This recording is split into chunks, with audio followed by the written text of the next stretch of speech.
21년 만에 국빈 방한한 브라질 룰라 대통령과 양국 관계를 전략적 동반자 관계로 격상하고 구체적 로드맵에도 합의했습니다. 민주주의 위기를 슬기롭게 이겨낸 경험을 공유한 우리 두 나라 국민의 우정과 연대는 앞으로 더욱 굳건해지고 양국 공동의 번영을 위한 든든한 토대가 될 것입니다. 2026년 밀라노 코르티나 동계올림픽이 폐막했습니다. 우리 선수단 모두의 뜨거운 도전은 국민들에게 큰 감동과 자부심을 주었습니다. 스포츠 외교 측면에서도 값진 성과가 있었습니다. 팀 코리아 정신으로 국민에게 뜻깊은 겨울을 안겨주신 우리 선수단과 지원 스텝 여러분에게 감사드립니다. 우리 격려의 박수 한번 부탁드릴까요?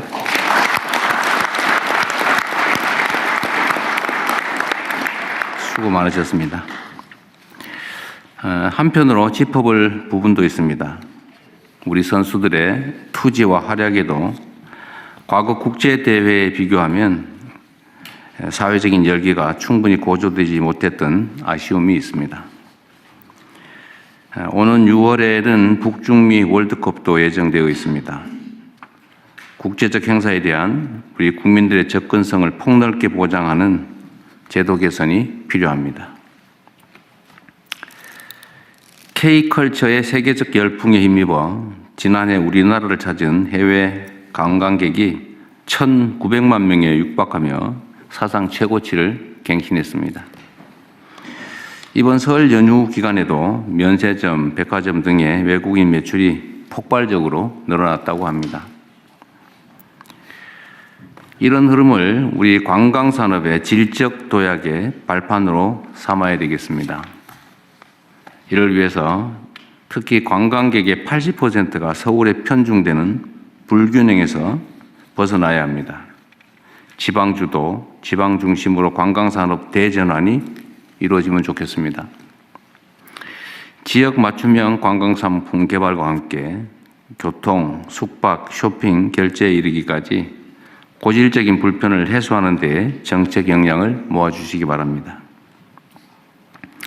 바가지 요금, 과도한 호객 행위 같은 시대착오적인 악습도 뿌리 뽑아야 되겠습니다. 전국이 함께 만든 K관광 강국 대한민국을 실현하기 위해 중앙과 지방, 민과 간 모두의 적극적인 협력과 소통을 부탁드립니다. 얼마 전에 청와대 업무량이 역대 최고 수준이라는 기사가 있었는데 부처 상황도 마찬가지일 것 같습니다. 국정 책임자로서 또 한편으로는 미안하고 고맙기도 합니다. 일부에서 워라밸 얼마나 중요한데 공무원들도 가정이 있지 않냐라고 하는데 그 말도 일리가 있습니다. 또 한편으로 보면 우리 공직자, 특히 고위공직자들의 손에 국가의 운명이 달려 있습니다. 워라밸도 좋긴 하지만 지금은 위기 비상 상황이라 모든 시간을 갈아 넣어도 부족할 정도입니다. 잠시 어렵더라도 잘 견뎌내 주시기를 부탁드립니다. 민생의 어려움을 덜기 위해서 신발끈을 더욱 단단하게 조여매야 되겠습니다. 우리 장관님들 또 처장님들, 청장님들 수고가 많으신데 제가 한 가지 부탁 좀 드리려고 합니다. 부처 내에 그 공직자들이 어려움이 좀 있습니다. 그게 뭐냐면 책임이죠. 책임, 문책. 뭐 일을 열심히 하면 꼭 나중에 감사당하거나 수사당하거나 해서 비난을 받고 그렇기 때문에 법에 주어진 일, 관행적으로 해오던 일 외에는 잘 안 하려는 그런 풍토가 생겼습니다. 안타깝지만 현실입니다. 우리가 제도 개선을 통해서 이제 그렇게 하지 않아도 되는 적극적으로 열심히 일하는 공직자들이 존중받는 그런 나라를 만들려고 노력하겠지만 특히 우리 국무위원들께서 신경 써줘야 될 부분이 하나 있습니다. 공직자들은 어쨌든 그런 문책의 두려움, 그런 것들이 업무에 제한으로 작용하기 때문에 이걸 좀 덜어줘야 됩니다. 책임이 클수록 그 책임을 확고하게 자기가 지겠다라는 것을 하급자들에게 보여줘야 됩니다. 책임은 내가 진다 라는 걸 분명하게 보여줘야 됩니다. 좀 그렇게 표현도 해 주시고요. 제가 개인적인 경험을 하나 말씀을 드리면, 보통 공직자들이 기한을 해올 때 어떤 정책 결정 아니면 이걸 할 때 최종안을 만들어 오는 경향이 있어요. 그리고 이제 눈치를 보죠. 아, 우리 장관께서 이렇게 원할 것 같은데, 그런데 이렇게 하면 나중에 문제되지 않을까? 내가 나중에 책임져야 되지 않을까? 그런 걱정을 하게 되거든요. 그 걱정을 덜어주는 방법이 하나 있습니다. 지시사항으로 써주세요. 공무원들은 지시사항에 따라서 일한 거는 문책당하지 않거든요. 면책되기 때문에 확실하게 내가 책임진다. 그래서 필요하면 지시사항 안을 만들어 와라. 그러면은 내가 지시사항으로 써주겠다. 라고 하고 실제 그렇게 해주세요. 뭐 장관이 지시해서 한 건 문제가 없잖아요. 대신 장관이 책임지는 거죠. 또 예를 들면 어떤 복수의 안이 있을 수 있죠. A안, B안, C안. 그걸 복수로 써오게 한 다음에 선택하세요. 선택하면 장관의 책임 아닙니까?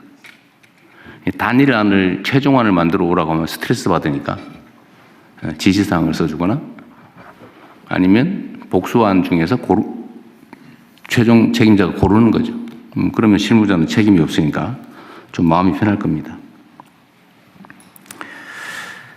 이런 방식을 통해서 공직자들이 적극적이고 책임 있는 행정을 유도해 주시면 좋겠어요. 우리가 행정을 하는 데는 두 가지 측면이 있죠. 좀 더 좋은 안을 만들어서 집행하는 것, 소위 혁신이라고 할 수 있을 것 같아요.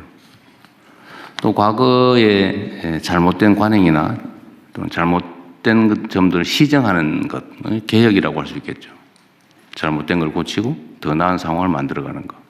이 개혁과 혁신이 적절하게 조화를 이루어야 되는데, 이 개혁을 하려다 보면, 좀 잘못된 걸 고치려다 보면 저항이 있기 마련입니다. 거기에 뭔가 이해관계가 엮여 있거나 또 관성이라고 하는 게 있잖아요.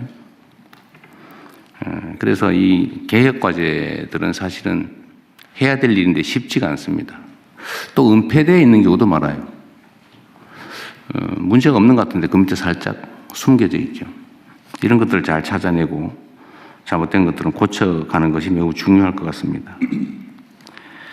내부에서 굳어진 잘못된 사안들을 좀 더 능동적이고 적극적으로 찾아내 주시면 좋겠습니다.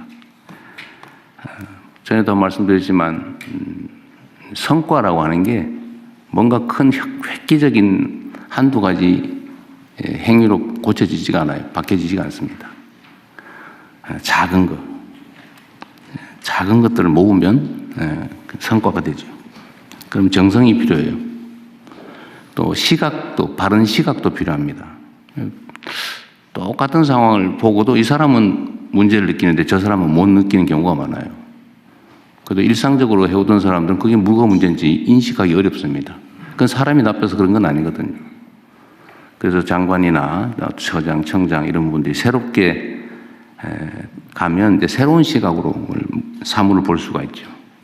그래서 개혁적인 마인드, 능동적인 사고, 적극적인 행동 이런 게 정말로 중요합니다. 물론 그 과정에서 이제 신상 필벌도 분명하게 해야 되고 또 기관장이 내가 책임진다라는 점을 분명하게 밝혀서 공직자들이 자신감을 가지고 할 일을 할 수 있게 해주시기 바랍니다. 끊임없이 대화, 토론을 통해서 시각도 교정해 줘야 돼요. 제가 이거 전에 한 말씀 드렸는데 그 동네 골목 좀 깨끗하게 청소해라 고 했더니 물론 열심히 해요. 뭐 버려져 있는 누구나 봐도 좀 비정상적인 건 잘 치우는데 예를 들면 집 앞에 이렇게 시멘트로 자기 땅이라고 이렇게 막아가지고 농사 짓는 사람들이 있어요. 하도 오랫동안 했기 때문에 그거는 이 비정상인 줄 인식이 안 됩니다. 그래서 저는 가면 보이거든. 저거 왜 공공도로에다가 시멘트로 막아가지고 거기다 농사를 짓냐. 상치 키우고 고추 키우고 그런 것들이 있는데 기존의 공무원들은 그걸 인식을 못 합니다. 그건 새로운 시각을 가진 사람이 지적을 해야 그때야 비로소 보이는 거죠. 예를 들면 그런 거니까 우리 부처청에서 하는 일들 중에 새로운 시각으로 보면 좀 고쳐야 될 게 꽤 많이 있습니다.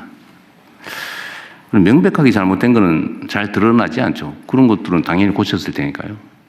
드러나지 않는데 문제가 있는 것들이 많습니다.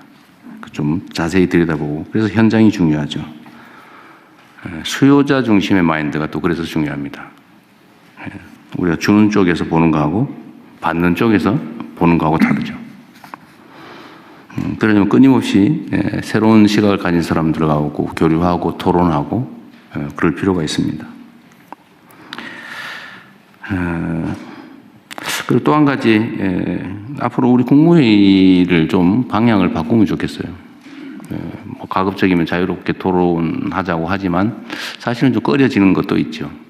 근데 이 자리는 우리 국민들께서 직접 지켜보시니까 뭐 각 부처에서도 행정과정을 잘 공개하고 있겠지만 이런 기회에 각 부처에서 하고 있는 일들 중에 우리 국민들께 뭐 자랑하거나 또는 보여드리고 드려야 될 일들을 가끔씩은 좀 의미 있는 것들은 제시하시는 것도 좋을 것 같습니다.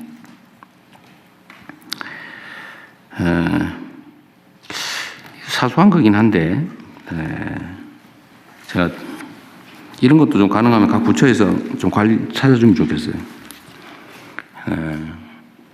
사람들 속에 섞여서 얘기를 듣다 보면 이런 얘기를 듣게 돼요. 소위 이제 집합 건물 또는 뭐 상가 이런 데 관리비 받잖아요, 관리비. 꽤 오래된 건데 요새 이제 임대료의 제한이 있다 보니까 관리비를 올리는 경우도 있다고 해요. 근데 관리비를 올리면 안 되죠. 관리비라고 하는 것은 관리 비용을 나누는 건데 거기에 무슨 수수료니 뭐 이런 것들을 붙여가지고 바가지를 씌우거나 아니면 수도 요금이 100만 원밖에 안 나오는데 그 10개 그 지분을 가진 사람들한테 그 20만 원씩 받아가지고 200만 원 받은 다음에 100만 원 내고 100만 원 자기가 가지고 이러는 경우도 있습니다. 이게 상당히 많아요. 심지어 관리비 내역 안 보여줘요. 숨겨요. 그래서 이게 말이 안 되잖아요. 이거는 은폐되어 있지만 사실은 범죄 행위에 가깝죠. 기망일, 사기일 수도 있고, 뭐 횡령일 수도 있고. 하여튼 아주 나쁜 행위이지만 그 일상적으로 관리비는 더 받을 수도 있어. 옛날부터 그랬어. 이렇게 생각하는 경우가 있잖아요. 예를 들면 이런 거. 이게 사소해 보이긴 하지만 제가 이 얘기하면 아이고 저 대통령이 또 무슨 저런 사소한 일을 가지고 얘기하나 이럴 가능성도 없지는 않지만 그러나 이 문제 이해관계에 있는 사람이 전국적으로 수백만이 될 가능성이 있습니다. 이런 게 다 부조리죠. 이런 것들을 좀 찾아내서 정리해 주시면 좋겠습니다. 필요하면 제도 개혁도 좀 하고요. 여하튼 국무위원 여러분들 포함해서 우리 공직자들이 일이 너무 많아져서 힘들다고 합니다. 뭐 실제 힘들 거예요. 점점 더 힘들어지겠죠. 그러나 물리적으로 너무 힘들어진 상황이 되면 인력도 좀 보강할 필요는 있고요. 너무 그런데 인색하게 할 필요는 없습니다. 근데 정말로 중요한 거는 공무원이 힘들면 국민은 편합니다. 우리가 조금만 더 힘들어 또 잘 견뎌주시면 좋겠어요. 네, 이상입니다. 이후 회의는 국무총리께서 진행해 주시겠습니다. 네, 한두 가지만 말씀 먼저 드리겠습니다. 산불과 가축 질병이 동시다발적으로 연일 이어지고 있습니다. 어제는 함양 산불이었는데 오늘은 또 밀양 산불입니다. 각 부처가 특별히 긴장감을 갖고 대비해 주시고 국민 여러분들께서도 산불 방역에 대한 아주 기초적인 수칙을 잘 지켜주시기를 부탁드립니다. 신속하고 투명한 소통이 우리 정부의 방향인 것을 잘 아실 겁니다. 그렇지만 세금, 규제, 부담금 등 국민께 부담이 될 수 있는 사항은 반드시 신중한 논의를 거쳐서 준비되고 정제된 방식으로만 메시지가 나가야 된다는 점을 각 부처에서 특별히 유념해 주시기 바랍니다.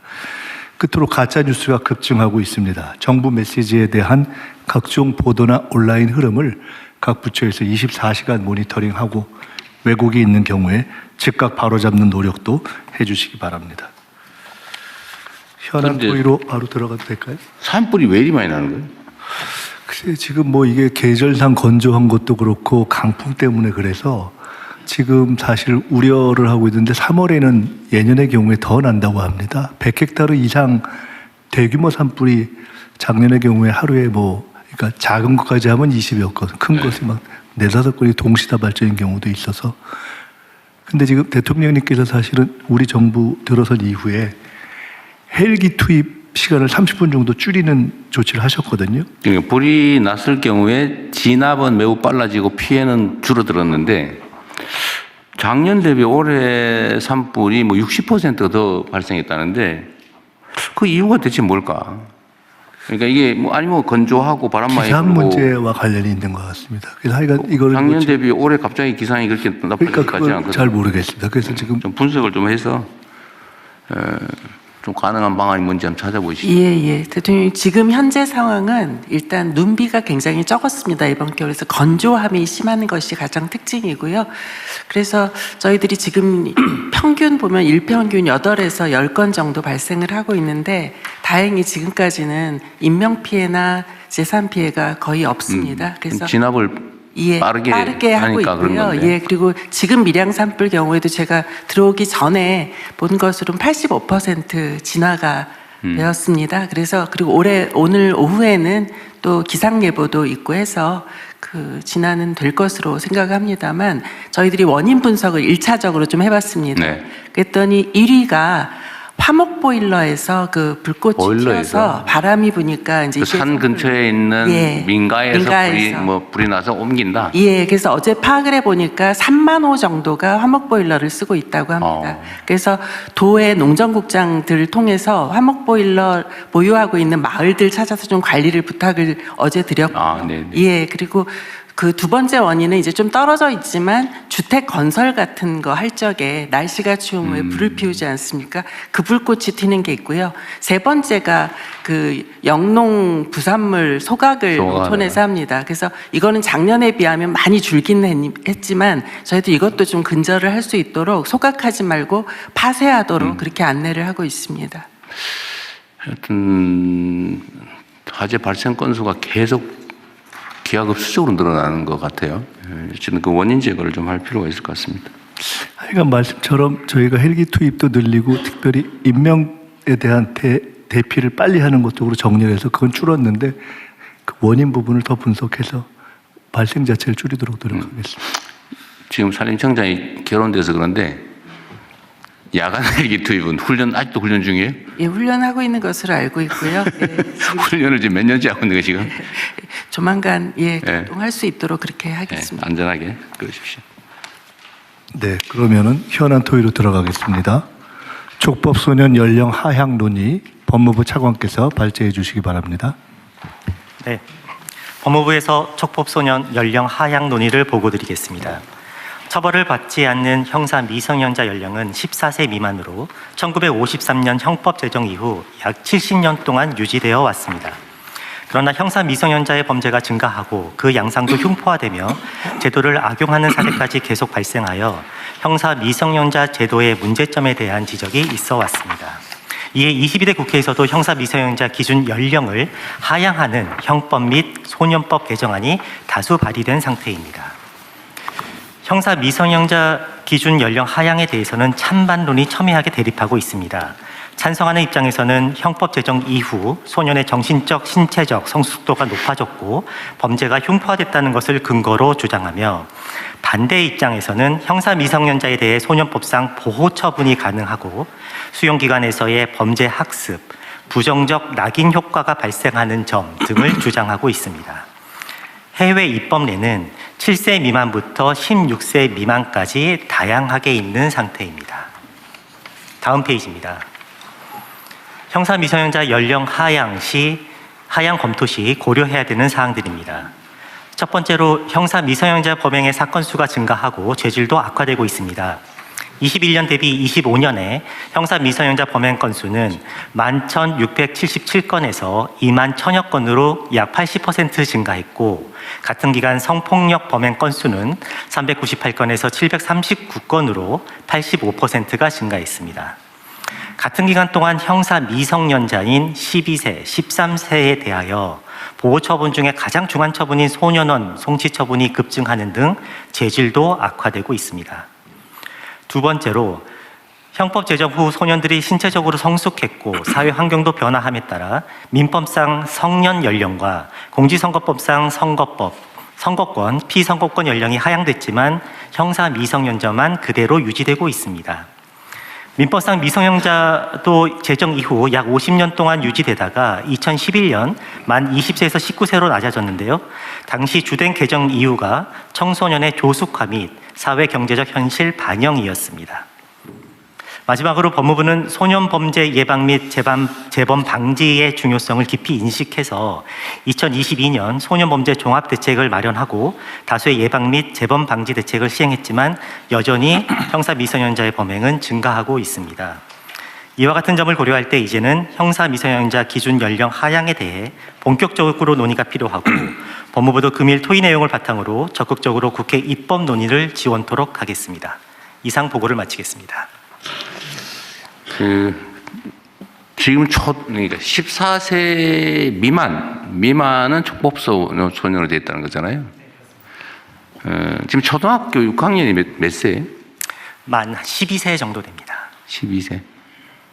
지금 중학교 2학년까지 그러면 지금 촉법 소년 이렇게 되어 있다는 거네요. 그렇습니다. 그래서 13세 연령 하향에 대한 주장하는 분들의 논거 중에 하나는 중학교 1학년생이 약 13세이기 때문에 중학생부터는 그래도 형사처벌의 대상으로 가져가도 되는 게 아니냐라는 주장을 하고 계십니다. 12세까지 2년을 내리자. 아니요, 13세 1년을 내리면 중학교 1학년도 그러면 촉법소년이 되는 거 아닌가요? 그러니까 13세가 되면 중학생부터 형사처벌의 대상이 될 수 있습니다. 중학교 1학년이 그러니까 12세예요? 만 13세. 네, 끝날 때까지니까. 네. 그럼 한 살을 내리면 중학교 1학년도 형사처벌의 대상이 될 수 있다는 됩니까? 것입니다. 다른 분들 어떠세요? 그게 그러니까 13세냐, 12세냐, 뭐 11세냐, 뭐 14세냐 이건 결단의 문제 같은데. 네. 그러면 어떤 기준으로 할 거냐의 좀 논거가 초등학생이냐, 중학생이냐 이게 제일 합리적인 선일 것 같은데. 대표님, 이게 통계 베이스로요. 그러니까 지금 14세 이하 중에서 몇 연령이 어떤 범죄를 이렇게 데이터를 보는 게 저는 가장 중요할 거라고 네, 그래서 데이터 생각합니다. 측면에서 한 가지 말씀을 드리면 소년 사범의 경우에 소년 보호 처분을 통해서 처분을 받는 경우가 많습니다. 10세부터 19세까지 연령별 보호 처분 대상자를 분석을 해보면 14세, 15세, 16세, 14세 이상들이 약 15% 내외 각 연령대가 15% 내용 여지를 지금 차지하고 있는데요. 13세도 그와 비슷한 15%대의 비중을 차지하고 있고요. 다만 만 12세로 내려가면 약 5% 정도의 비중을 차지하고 있어서 약 한 살 차이에서 약 3배가량의 비율 차이를 보이고 있습니다. 이게 그런 것도 있을 것 같아요. 중학생일 때하고 초등학생일 때 마인드가 다를 것 같아요. 당사자들의. 중학생이면 약간 뭔가 새로운 세계에 새로운 사람이 된 느낌이 들 수도 있죠. 환경도 다르죠. 마인드와 환경이 다르죠. 국제적인 상황을 좀 살펴봤습니다. 그랬더니 OECD 회원국들은 12세부터 14세 정도, 그리고 각각 다 다릅니다. 그게 한 가지고, 최근에 각 나라들이 조금씩 늦추는, 그러니까 연령을 낮추는 추세에 있습니다. 그런데 한 가지 특기할 만한 것은 낮추더라도 꼭 그 형량으로만 다루려고 하지 않고 꼭 함께 그 선도, 보호, 복지 이런 것들을 함께 해서 해나가려고 하는 것이 눈에 띄었습니다. 그 선도 조치는 소년범에 대해서는 제일 중요하게 어쨌든 하고는 있는 거죠. 네, 그렇습니다. 현실적으로 어떤지는 약간 차치하고. 네. 근데 이게 결국은 뭐 누가 하더라도 결국은 감론들 막 갈 수밖에 없는데 결단을 해야 될 것 같은데요. 대통령님, 네. 저 성평등 가족부 장관입니다. 지난번 업무보고 때 안 그래도 촉법소년 연령 하향에 관한 그 논의가 있어서 사실은 전 법무부에서 관련해서 저희가 함께 좀 논의할 수 있는 기회가 있지 않을까 싶었는데 네, 네. 좀 늦게 저희가 토의 자료를 받아서 좀 준비가 늦었습니다만 사실 지난 업무보고 이후에 저희가 청소년과 소년 사건 전문가들과 1차 간담회를 가진 바 있습니다. 지난 22년 문재인 22년에도 촉법소년 연령 하향 논의 이후에 사회적으로 잠시 논의가 진행이 되다가 중단된 바 있습니다. 그래서 제가 살펴봤던 지난 3년 동안 윤석열 정부에서 사실상 청소년들이 그 당시에 정부 정책에 대한 어떤 반대 입장을 표현했다고 하는 이유 등으로 과거 3년 동안 청소년 정책이 사실상 실종됐던 것으로 전문가들에게 확인했습니다. 사실 성평등 가족부가 성평등 가족 청소년부로 이름을 개명하자는 안이 여러 건 발의될 정도로 저희가 청소년 정책에 대한 총괄 부처입니다. 그런데 촉법소년 연령 하향과 관련해서 저희가 그동안 적극적으로 대처하지 못했다는 점에 대해서 담당 부처장으로서 굉장히 죄송하다는 말씀을 드리고 제가 최근에 관련 자료를 찾다 보니까 특히 소년 사건 관련해서 그 아이 실패는 사회 실패라고는 이야기가 있습니다. 저희가 과연 우리가 이 연령 하향 문제를 이 자리에서 결정함에 있어서 사회 실패를 인정하기 위해 과연 우리가 아이를 정말 우리 사회가 소년들에게 안전하고 행복한 사회라고 하는 비전을 보여줬는지 먼저 우리가 최선을 다했는지 저희가 먼저 점검해 봐야 된다는 생각을 했습니다. 그래서 저는 이 하향 논의 오늘 토의 이후에 한 상반기에 국민 공론화 장을 통해서 전문가와 또 소년 사건 재판을 담당했던 재판 담당자들 그리고 또 보호 관찰소에 계신 분들 여러 전문직에 있는 분들과 함께 저희가 심도 깊은 논의장이 열려야 되지 않을까 그런 생각이 듭니다. 제가 법무부에서 준비해 주셨던 안에 대해서 갑론을박하고 싶지는 않지만 실제로 소년 범죄 예방 및 재범 방지 대책의 실효성으로 여기다 제안해 주셨던 내용 중에 보면은 법무부 소년범죄 종합대책 추진 내역 추진과 12개 중에 예방과 관련된 건 단 한 건이었습니다. 범죄 예방 환경 개선 사업과 소년범죄 예방 적극 연계권 그거 한 건만이 예방을 위한 활동이었고 나머지는 소년범에 대한 이후의 교정과 관련된 내용들이 대부분 거의 전부였습니다. 그나마 범죄 예방과 관련된 부분도 22년 3월부터 12월에 단년도 사업으로 환경 개선 사업만 하셨을 뿐이어서 저는 이 부분에 대해서 저희가 다시 한번 점검할 필요가 있지 않을까 그런 생각이 듭니다. 네, 일리 있는 지적이시고요. 근데 법무부에서야 어쨌든 예방 사업은 법무부의 소관은 아니고 성평등 가족 청소년부 소관이니까 그랬겠죠. 예. 그건 어쨌든 성평등 가족 청소년부로 이름 바뀔지 모르겠는데 그것도 괜찮은 생각인데. 네. 어쨌든 그건 성평등 가족부의 업무 소관이기도 하니까 좀 잘 검토해 보시고요. 그러면 이거를 이 자리에서 바로 결정하기 좀 그런데 목표 시간을 정하고 계속 논쟁하다 끝낼 수는 없으니까 한 달쯤 할까요? 한 달쯤? 한 달쯤? 2달 정도는? 2달 정도? 2달 정도 그러면 후에 우리 결론을 내기로 하고 한 2달 사이에 관련 부처에서 좀 논쟁점도 좀 정리해보고 또 우리 국민들 의견도 좀 수렴해보고 그런 다음에 결론을 내기로 하죠. 어쨌든 법이라고 하는 게 우리 사회적 합의이니까요. 근데 제가 보기에는 압도적 다수의 국민들이 한 살은 최소한 낮춰야 되지 않냐 이런 의견이 있는 것 같아요. 그죠? 네. 지금까지 보면. 그렇습니다. 그러면 성평등 가족부에서 좀 주관을 해가지고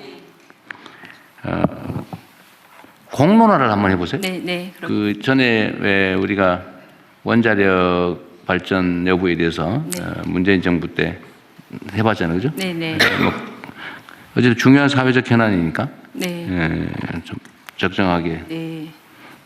소위 우리가 지금 준비하고 있는 중에 시민의회 이런 것도 있죠. 네. 그런데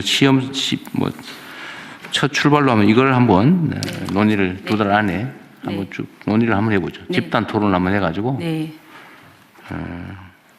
수기 토론이라고 그러죠. 네. 수기 토론을 한번 해서 그 결과도 좀 보고 국민 여론도 좀 보고 네. 네.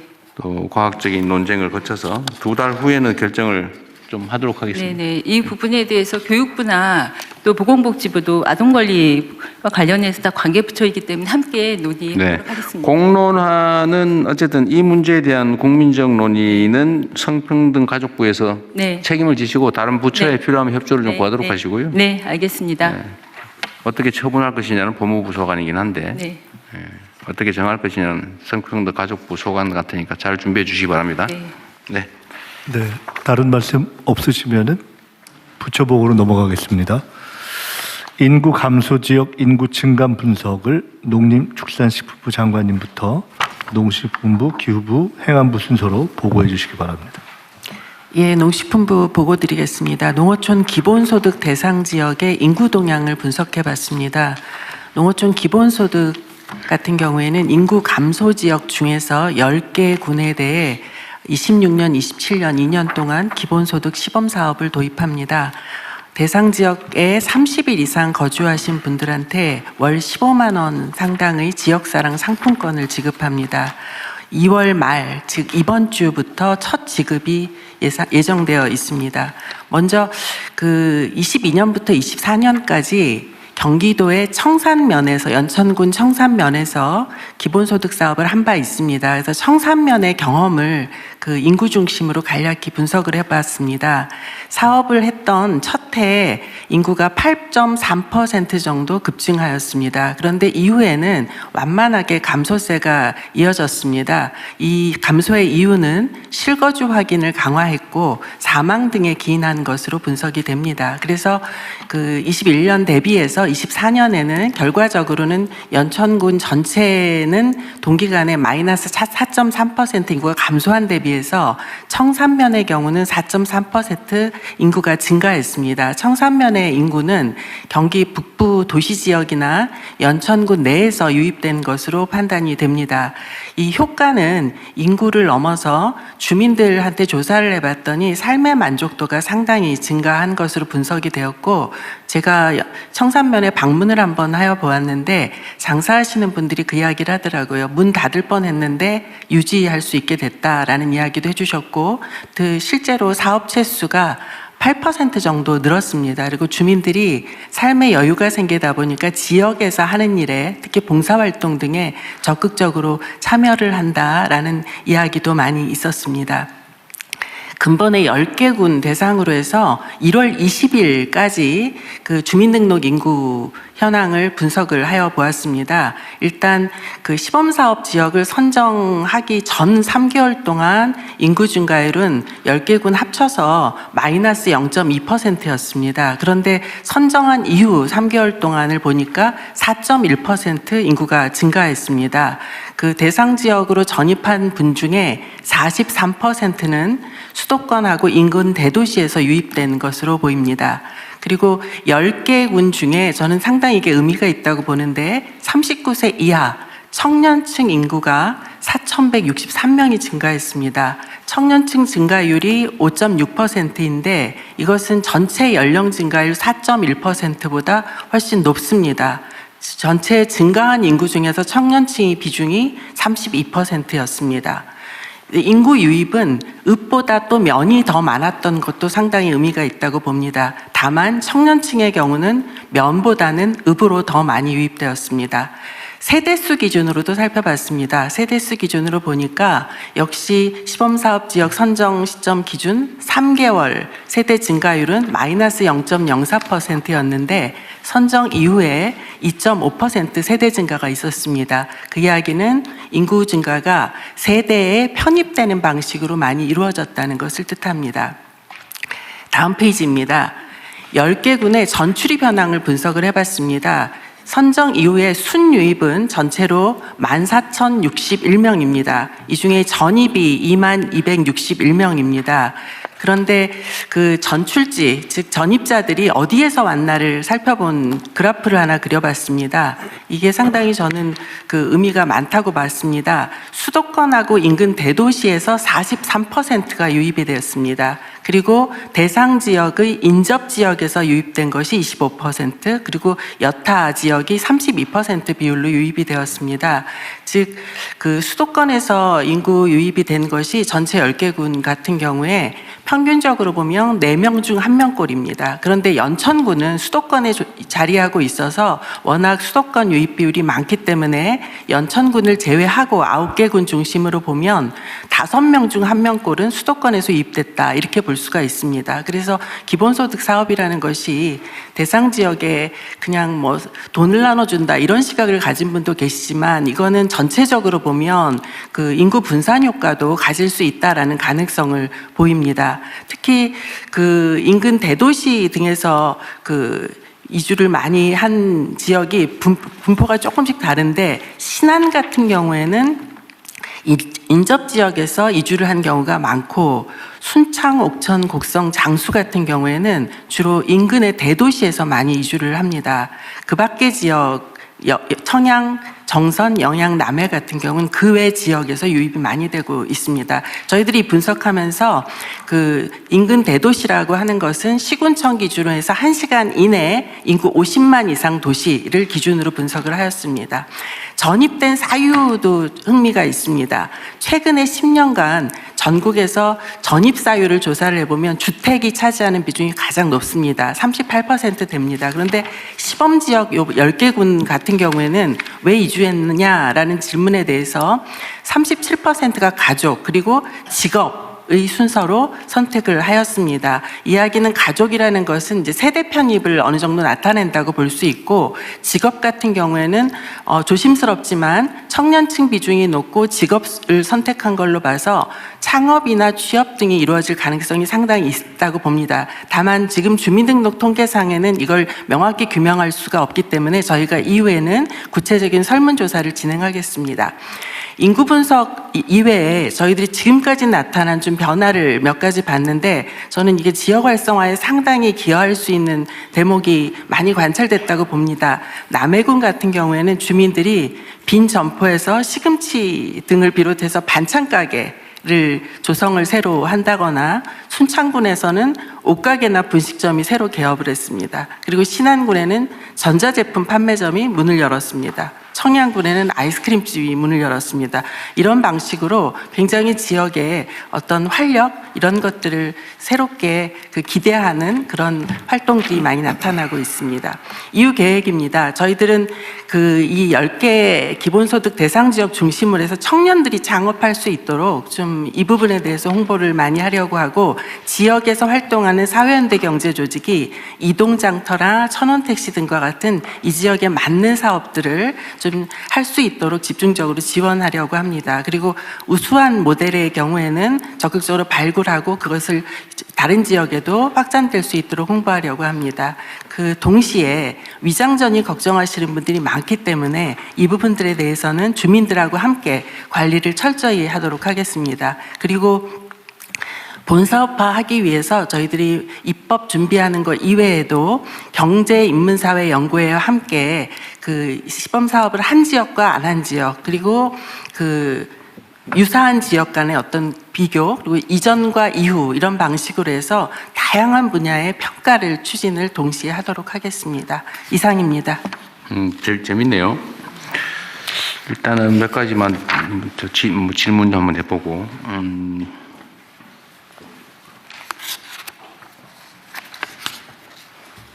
이게 지금 전입자들의 분포는 뭐 일종의 경향성이랄까, 이걸 발견하기가 좀 어렵네요. 지금 현재로서는 그렇습니다. 그러니까 어디에서 왔느냐, 너무 왜 왔느냐. 들쭉날쭉하네요. 네, 예.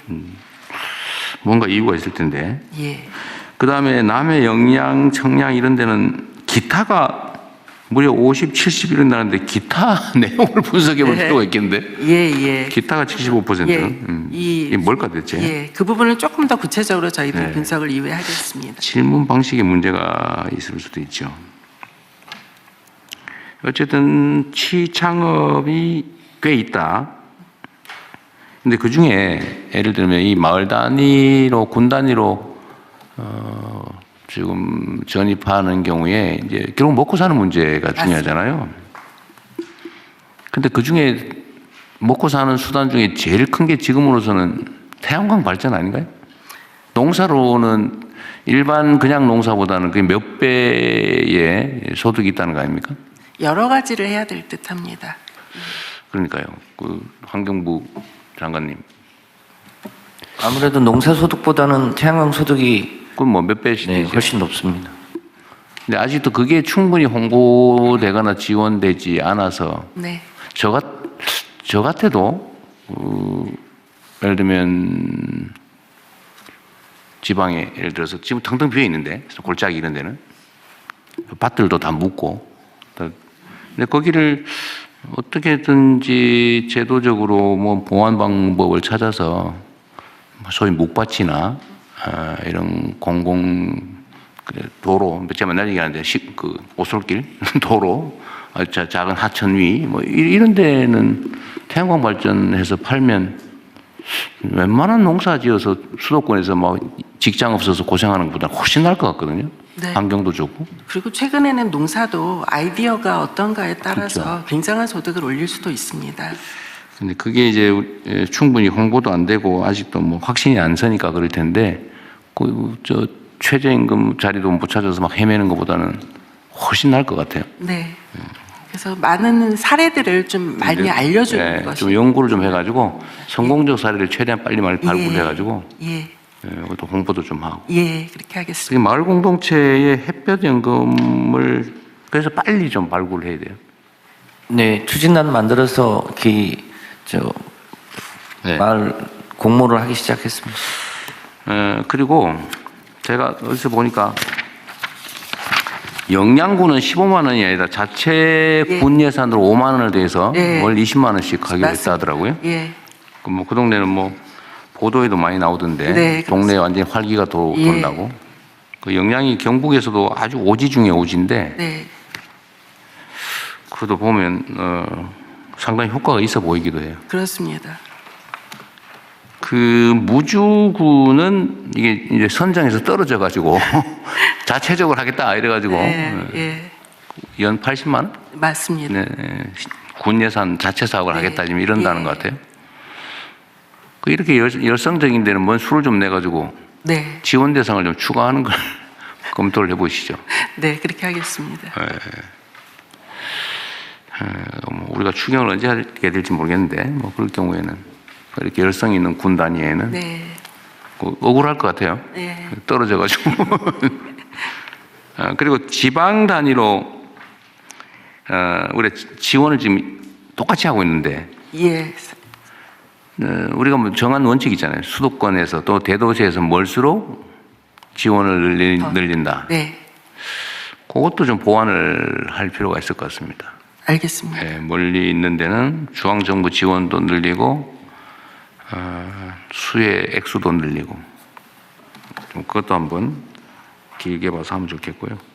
청산면은 원래 제가 경기도 있을 때 목표가 5년을 해보고 연구를 해서 그 결과를 가지고 좀 확대하려고 했는데 아마 경기도에서 이거 연구하고 있는 기구가 있을 것 같아요. 있습니다. 있을 거예요. 예, 예. 네, 거기 연구 결과도 한번 보시면 좋을 것 같아요. 예, 그렇게 하겠습니다.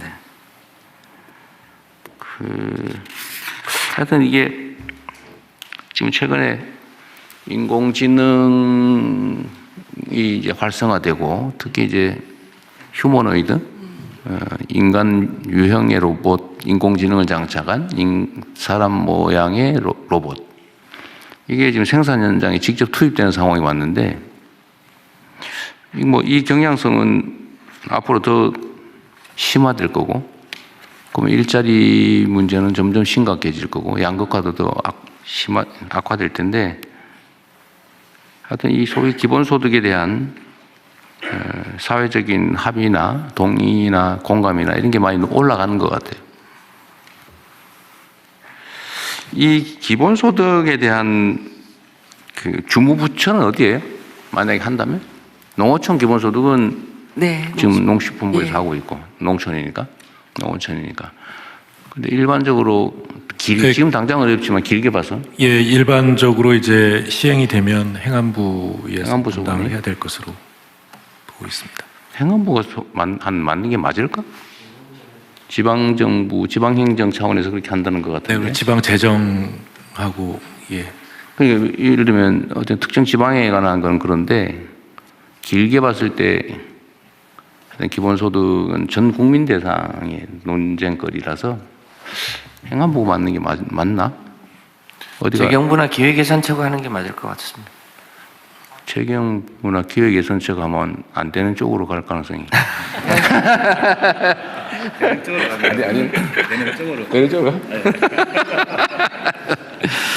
행안부는 적극적으로 복지부 아, 네, 네. 예, 복지부급도 높고 원래는 복지부 소관일 하는 것 것이 같아요. 기본적으로는 좋을 것 같습니다. 예, 예. 그리고 이제 그 지방과 이런 재정 이런 쪽에서 기술적으로 도와주고 그렇죠. 그러는데 서포트하고. 전체 우리 그 안전망 내에서 그렇죠. 이건 예, 뭐 그래서 복지부 쪽이 기본적으로는 주무부처가 되는 것이 새로운 유형의 사회안전망이라고 볼 수 있으니까 복지부가 하는 게 맞을 것 같네요. 기존의 소득 안정망하고 연계해서 네. 크게 개편 방안을 만드는 게 네. 필요할 거라고 생각해서요. 복지부도 복지부에서 그 국민기본소득은 뭐 지금 당장은 재정적인 문제나 또 사회적 합의가 좀 낮아서 쉽지 않을 것 같고 그러나 길게는 준비를 해야 되거든요. 기존의 사회복지제도하고의 개편도 네, 같이 네, 검토해야 네, 네. 돼서요. 여러 부처하고 그래서 협력. 거기는 뭐 연구단을 하나 만들든지 네네. 그래서 좀 길게 보고 좀 대비를 해야 될 것 같습니다.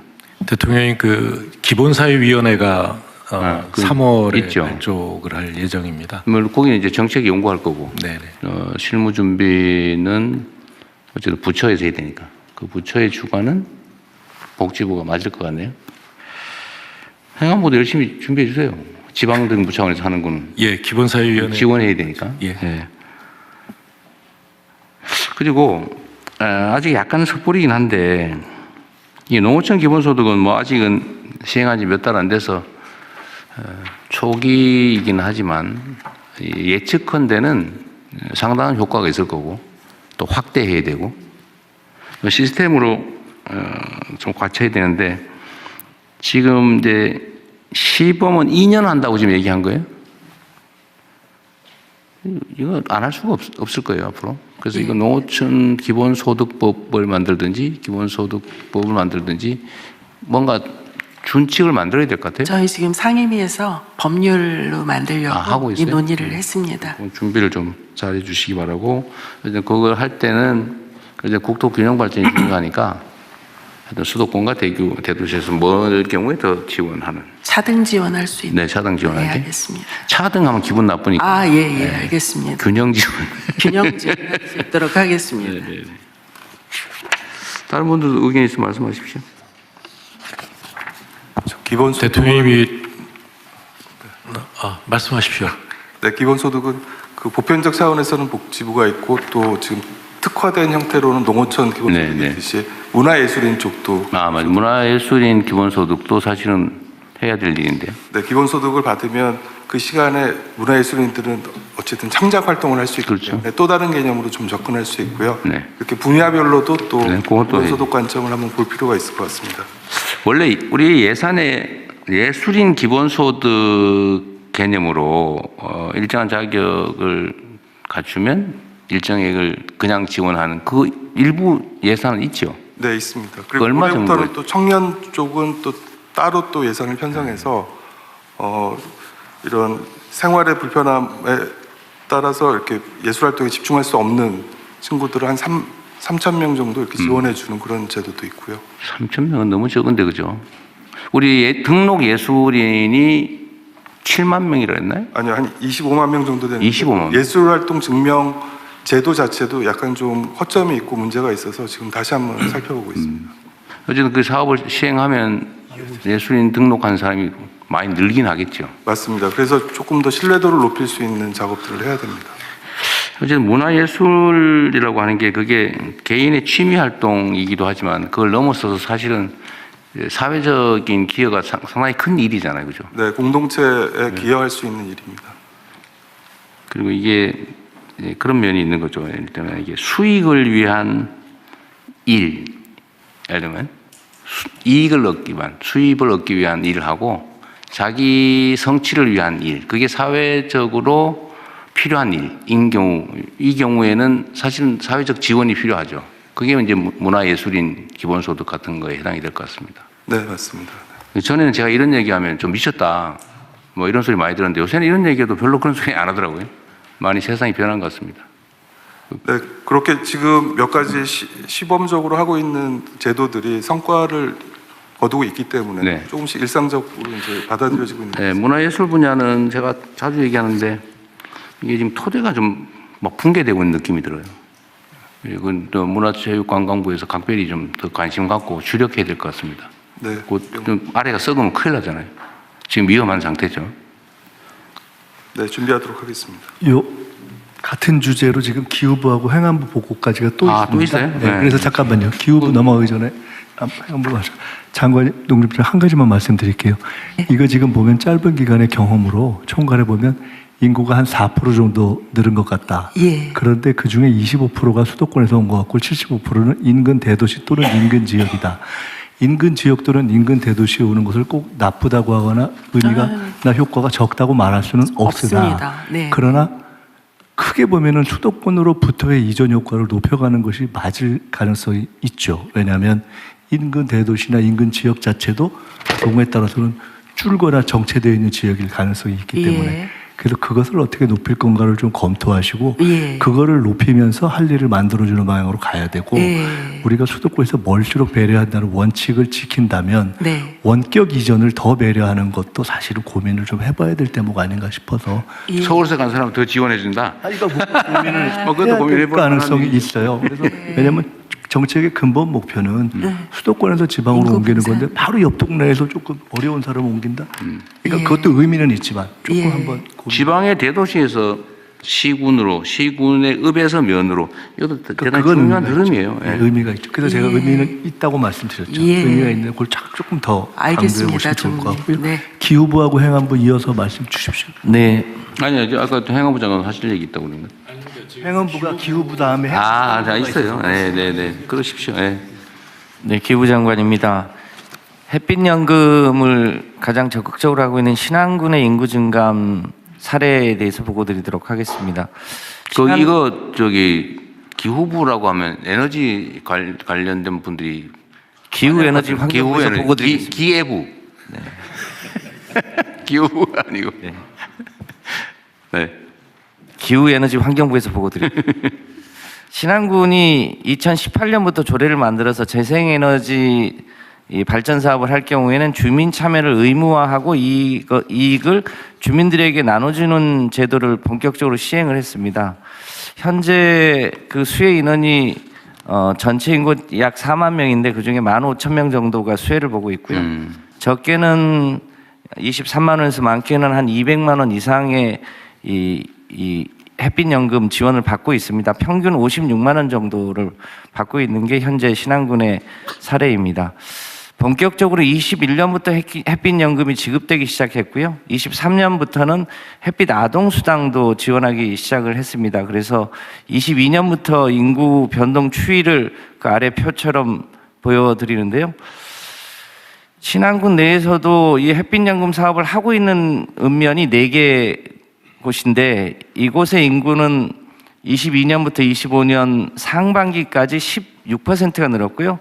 그것을 하고 있지 않은 지역이 5%가 줄어서 평균하면 대략 한 3% 정도가 늘어난 상황입니다. 25년 상반기로 한 이유는 이 농어촌 기본소득이 시행이 되면서 그 외에 또 인구 전입 효과가 있어서 25년 상반기까지로 구분해서 봤습니다. 전체적으로는 1,000명, 대상 읍면만 놓고 보면 약 2,300명 정도가 늘어난 것으로 보여집니다. 다음 쪽입니다. 잘 아시겠지만 농어촌은 사망인구가 워낙 많은데 그 사망인구까지를 고려해 본다면 햇빛연금 조례로 인한 인구 증가는 굉장히 뚜렷해 보입니다. 특히 40세 이하는 전입한 날로부터 이제 참여 자격을 주고요. 또 50세까지는 전입 신고한 날로부터 50%, 1년 후부터 100%를 주고 50세 이후는 2년이 지난 이후부터 이 소득을 줄 수 있도록 그렇게 설계되어 있어서 청년층의 인구 유입이 비교적 높은 편입니다. 전체적으로 보면 이것도 비슷한데요. 되게 전라권에서 70에서 79% 정도가 유입이 되고 수도권의 유입 인구는 17% 정도에 머무르고 있는 상황입니다. 이 사례, 신안군 사례를 볼 때 저희가 올해부터 본격적으로 전국에 38,000개 리를 대상으로 햇빛 소득 마을 사업을 본격적으로 추진하면 이 신안군과 같은 사례가 전국적으로 확산될 수 있을 거라고 판단합니다. 이 햇빛 소득 마을이 2월 13일 날 출범을 해서 상반기 중에 그 관련 마을을 지정을 하고 빠르면 하반기부터 준공을 해서 소득을 지역 공동체 단위로 나눠줄 수 있을 것으로 보여집니다. 그러면 주로 이런 지역이 대체로 인구 소멸 지역인 경우가 많기 때문에 리 단위로 햇빛 소득 마을 추진이 인구 유입 효과에도 매우 긍정적인 효과를 보일 것으로 판단됩니다. 이 행안부 또 농림부와 함께 기후부가 주도적으로 햇빛 소득 마을을 통해서 지방으로의 인구 유입을 높일 수 있도록 최선을 다하겠습니다. 이상입니다.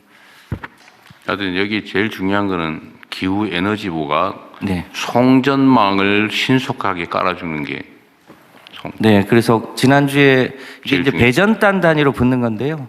기존에는 대규모 화력발전, 대규모 원전 이런 쪽에서 일방적으로 송전하고 배전하는 방식이었는데요. 지금은 배전단 단위에서 주로 태양광이 달라붙습니다. 그래서 송전 방식이 근본적으로 변화해야 되고요. 그런 것은 이제 그 배전단 단위 ESS를 중간중간에 붙이면 기존의 대규모 송전망을 깔지 않더라도 햇빛 소득 마을을 붙일 수 있습니다. 네. 그래서 그런 방식으로 전환하면 실제로 니다 성과를 많이 내야 된다고 말이죠. 이게 지금 어쨌든 전남 쪽은 추가의 발전 허가를 내줄 수 없는 상황이라는 거잖아요. 네, 거기에 이제 ESS를 붙여서 하면 뭐 전남북 제주도 충분히 참여할 수 있다고 판단합니다. ESS의 소위 저장 효율, 네. 저장 효율이 얼마 정도 된다 그랬어요? 요즘은 이제 대체로 4시간 기준의 ESS를 붙이는데요. 최근에 값이 이 전년 대비 한 40% 정도 떨어져서 1기가 기준으로 굉장히 값이 떨어져서요.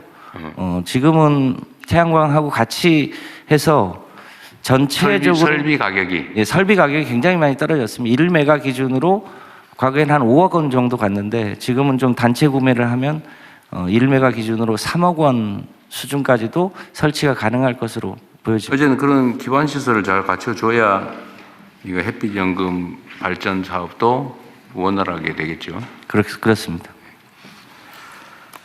네.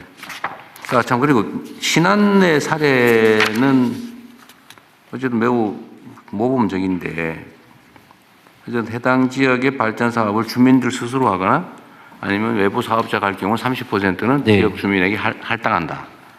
이거를 그 행안부에서는 다른 지역 자치단체들에도 네. 좀 뭔가 방법을 강구해야 되고 더 중요한 거는 정부 차원에서 사실 입법으로 이거를 최소 기준을 만들어 줘야 되지 않을까요?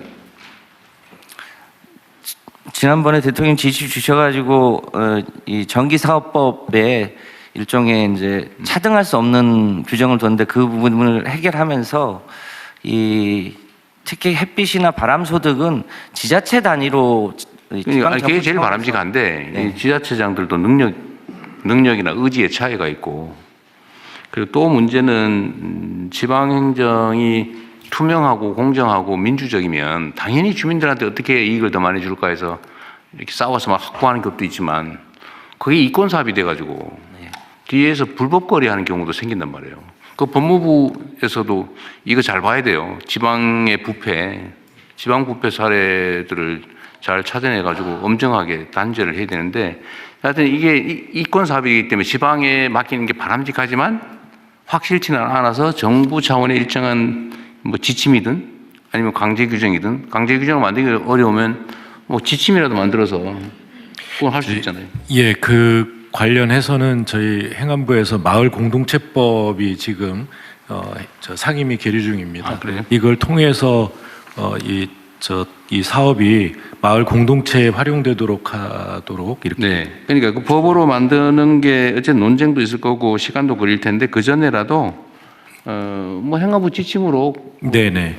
해서 권장할 수도 있잖아요. 네, 사회연대 경제 조직을 활성화시키는 방법을 강구하고요. 그것도 속도를 좀 그래서 내주셨으면 좋겠어요. 올해 기후에너지부는 올해 안에 500개 정도의 에너지 올해 안에 500개 햇빛 그거 소득마을. 500개 가지고 누구 코에 붙입니까? 아니요, 그러니까요. 이게 앞으로 5년간 하겠다고 하니까요. 그리고 500개가 그 고정되어 있는 게 아니라 이게 이제 1메가와트 기준이거든요. 네. 이게 이제 그보다 작은 것이 있을 수 있어서 뭐 한 700개까지는 할 수 있지 않을까. 네. 아까 저기 농식품부 저기 신안은 예. 연말에 신안은 이거 햇빛연금 말고 농어촌 기본소득도 추가로 하는 거잖아요.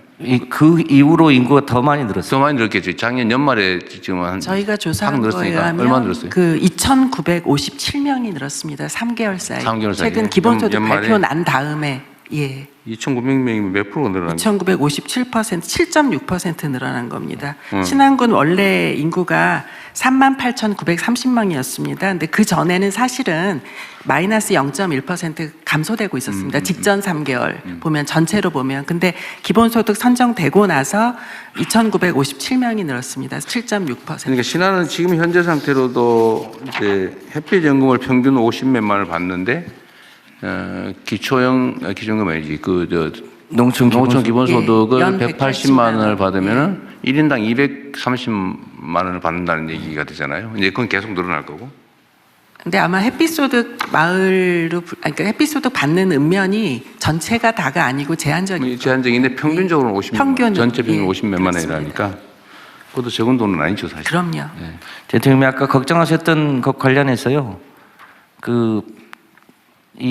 결국은 햇볕소득 마을은 한전이 송전망에 붙여주는 게 핵심이죠. 있어야 그게 가능합니다. 근데 기존에는 어떻게 했냐면 먼저 신청하는 사람에게 우선권을 줬는데 앞으로는 이거는 대규모 송전은 그게 가능한데요. 원전이나 화력이니까요.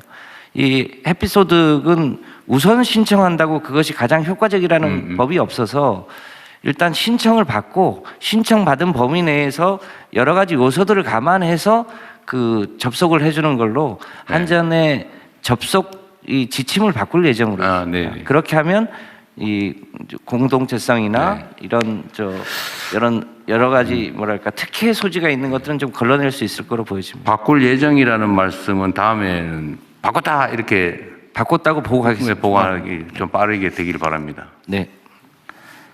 그리고 어쨌든 그 순위를 정할 때도 당연히 주민 공동체 우선, 또 주민 우선, 그다음에 사업자. 네. 대규모라면 그건 별도의 정책 판단의 문제고, 아주 소규모 발전의 경우 그렇게 하는 게 맞겠죠, 그죠? 네, 그렇게 하겠습니다. 그리고 예를 들면 똑같은 조건이다, 민간 사업자다라고 할 경우에도 마을 주민 지분이 있는 건 우선. 네. 뭐 이렇게 어쨌든 기본적인 방향을 잘 감안해야 될 것 같아요. 네, 그렇게 지침을 바꿔서 보고드리겠습니다. 네, 네. 네, 행안부에서 추가 보고 드리겠습니다. 그 인구 감소 지역의 인구 증감 분석 결과입니다. 분석 배경 먼저 설명드리겠습니다. 지방 소멸 대응 정책이 본격 추진된 것이 2021년이고요. 89개의 인구 감소 지역을 지정한 이후에 올해 재지정을 앞두고 있습니다. 인구가 증가한 인구 감소 지역의 인구 이동 현황을 분석하고 농어촌 기본소득 등 주요 정책의 성과를 파악해서 분석 결과를 말씀드리겠습니다. 총괄적인 인구 동향 먼저 말씀드립니다. 21년 인구 감소 지역 지정 이후에 4년간 인구 감소 지역의 총 인구는 4.3% 감소했습니다만 이것은 같은 기간 국가 전체 인구가 1% 감소한 것과 비교하면 비교적 감소율이 높습니다. 다만 그래프에서 나타나다시피 지정 이전 4년간과 비교하면 감소 추세가 완화되었다는 것을 알 수 있습니다. 특히 2025년은 전년도 대비 변화율이 0.6%포인트 상승했습니다. 그만큼 감소 추세가 완화됐다는 말씀입니다. 이러한 인구 변화 흐름은 출생 사망에 따른 자연적 요인보다 전입 전출에 따른 사회적 요인에 따른 영향이 컸습니다.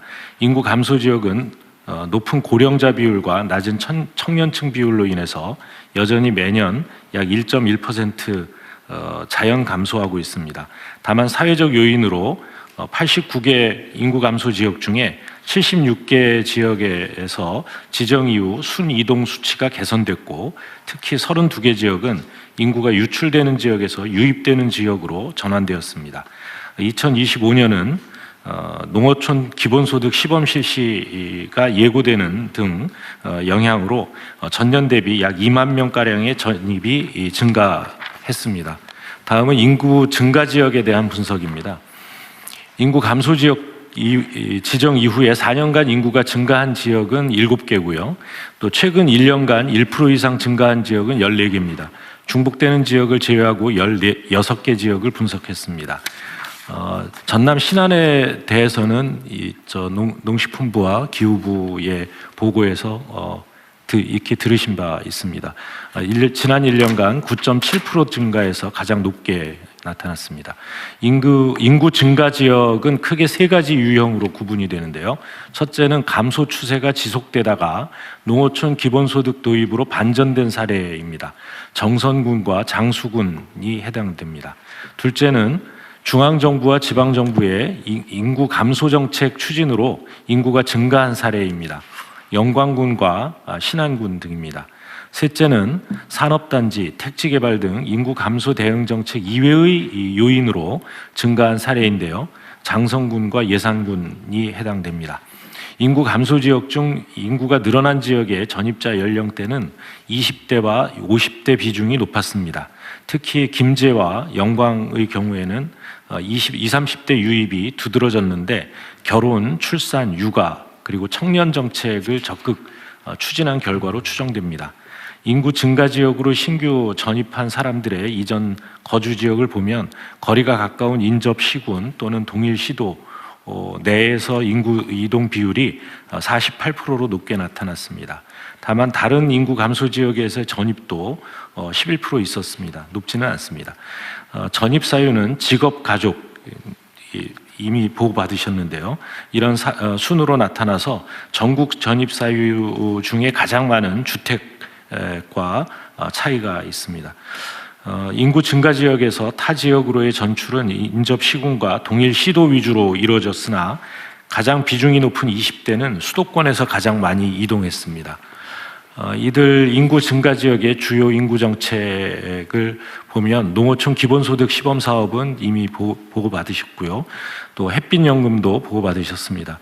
그 이외에 김제, 영광, 순창의 경우에 출산지원금 지급 등으로 파격적인 결혼, 출산, 육아 또 청년 정책이 인구 반등에 영향을 미쳤습니다.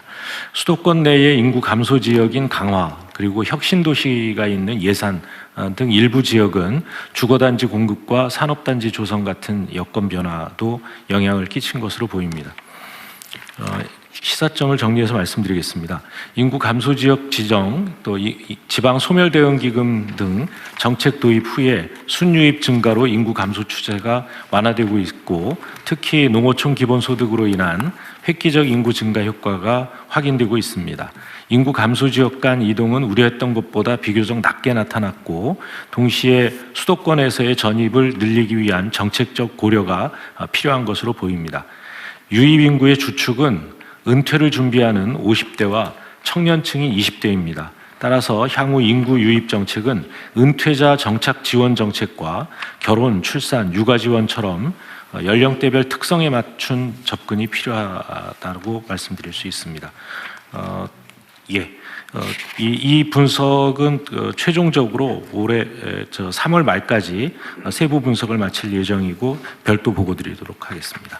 이상입니다. 네.